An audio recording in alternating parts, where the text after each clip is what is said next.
Welcome back to the abyss, my fellow travelers into the night. I am your guide, the voice that lingers long after the lights go out. Tonight we journey into the heart of reflection, into the chilling legends of mirrors that hold more than just our fleeting images. Prepare yourself, dear viewers, for tonight we explore three tales of the mirrors that show the past. Legends of haunted reflections. Let the chill settle in, and remember, you're never truly alone.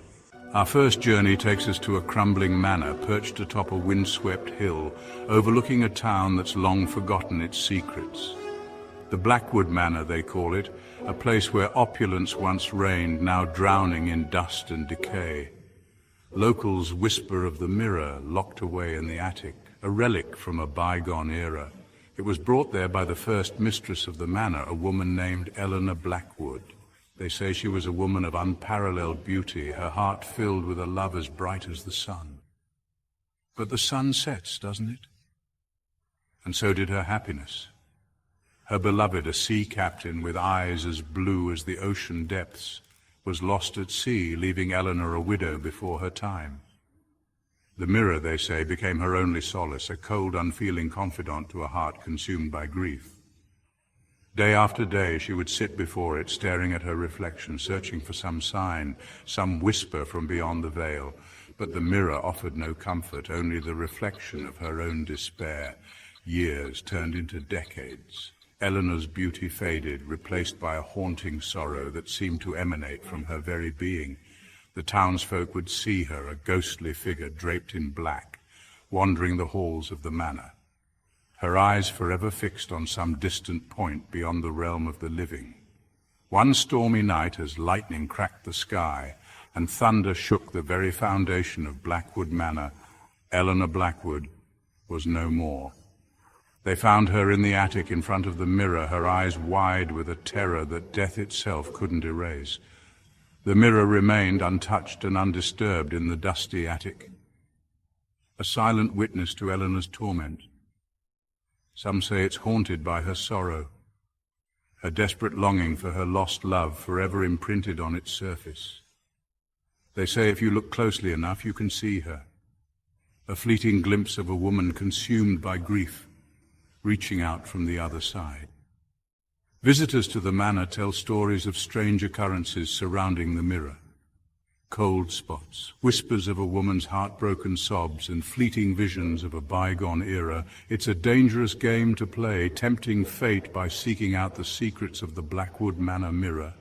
Our next tale takes us from the desolate countryside to the bustling heart of the city, to a place where luxury and sin intertwine, the Grand Blackwood Hotel. A place where every floor has a story, and some stories are best left untold.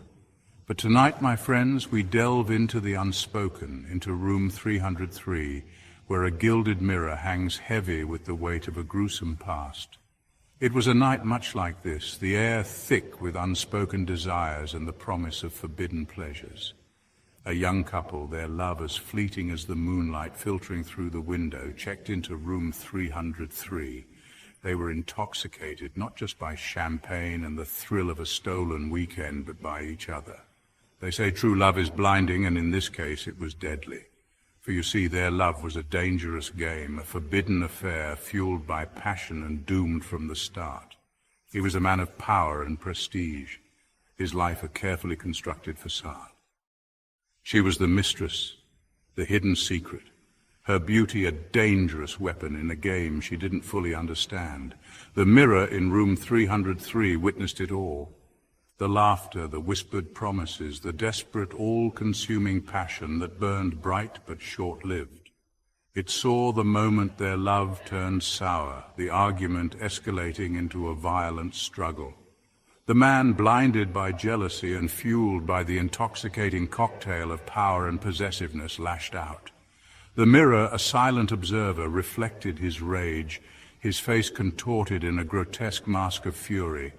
It saw the life drain from her eyes, the light of their love extinguished in a single, horrifying moment. He left her there, sprawled on the plush carpet, her blood staining the pristine white sheets a macabre crimson. The mirror held her image, her lifeless eyes staring vacantly into the void, a permanent stain on its gilded surface. The murder was never solved, the truth buried beneath layers of wealth and influence. Room 303 was cleaned, redecorated, the sheets changed, but the mirror remained. Guests staying in room 303 report unsettling occurrences, cold spots, the feeling of being watched, and fleeting glimpses of a struggle in the mirror's reflection. It's a grim reminder, my friends, that even in the most opulent of settings, darkness lurks, and some sins can never truly be erased. Our final stop tonight takes us to a place that should be a sanctuary, a haven from the horrors of the world, the family home. But even within these walls, where love should be the strongest, darkness can find a foothold and the past can linger like an unwelcome guest. This is the story of the Miller family and the mirror that became a window into their shattered lives. The mirror, an antique passed down through generations, held a place of honor in the living room. It had witnessed countless family gatherings, holidays celebrated, and milestones marked. It had reflected the joy of new life, the comfort of tradition, and the enduring strength of family bonds. But all that changed on a day that began like any other, a day that would forever be etched in the annals of the Miller family history. The youngest of the Miller children, a bright-eyed girl named Sophie, with a laugh that could light up a room, was playing in the living room, her laughter echoing through the house. Her parents, lost in the mundane tasks of daily life, barely noticed her absence when the silence fell. It was the mirror, they say, that first alerted them to the tragedy. A piercing shriek, a sound that seemed to emanate from the depths of the glass, sent chills down their spines. They rushed into the living room, their hearts pounding in their chests, a sense of dread washing over them. There, in front of the mirror, lay Sophie, her small body still, her eyes staring blankly at the ceiling. A freak accident, the doctors said, a tragedy that could have happened anywhere, to anyone. But the Millers couldn't shake the feeling that it was more than just a random twist of fate. The mirror, once a symbol of family unity, now served as a constant reminder of their loss. They couldn't bear to look at it, the sight of their own grief-stricken reflections too much to bear. But even when they covered it, hid it away in the attic, they couldn't escape its presence. Sophie, they say, was a playful spirit, full of life and laughter, even in death. And the mirror, it seemed, had captured a part of her essence. For in the quiet hours when the house creaked and groaned under the weight of their sorrow, they would hear her, the faintest of giggles, the patter of tiny feet. And sometimes, if they were very quiet, they could have sworn they saw her. A fleeting glimpse of movement reflected in the darkened glass, a shadow that danced at the edge of their vision. The Millers, desperate for a connection to their lost daughter, found themselves drawn back to the mirror. At first it was just fleeting glances, a quick check to see if the movement they thought they saw was real or just a figment of their grief-stricken minds. But as the days turned into weeks and the weeks into months, they found themselves spending more and more time in front of the antique glass. It became a ritual, a way to feel close to Sophie.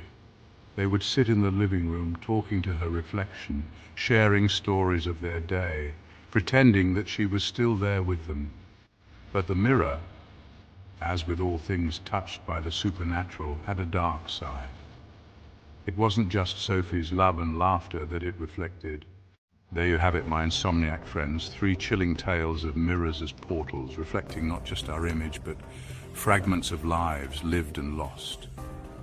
Do you ever pause, looking into a mirror, wondering who else has stared back from that same space? What sorrows, what joys, what secrets did they carry? Remember, every reflection is a story waiting to be told, and some stories are best left undisturbed. Until next time, sleep tight and don't forget to check the mirrors. You never know who or what might be looking back.